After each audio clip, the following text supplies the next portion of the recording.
Hi, and welcome to this week's 2-minute art hack. What have we got for you this week? Well, it's all about those textures. This hack is fabulous.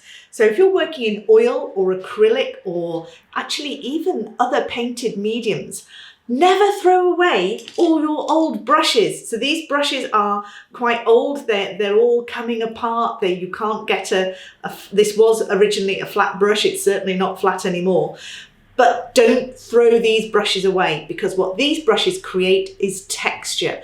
You can use them to pull your paint over a background and create some amazing feathers, furs, because it's not all in lines, you're not being careful, and it's spread out, creating this wonderful organic feel. Let me show you what I mean. Come on. So here I've got a brush that's quite tired. It's splayed all over the place, and I'm using it to dab and just push paint onto the canvas. I'm using 3 paints here, a dark, a light, a medium, and a light tone in grey and black and white.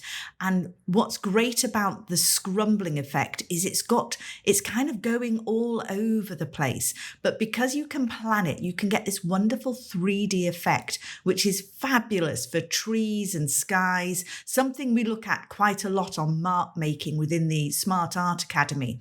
Do go and find out more by subscribing.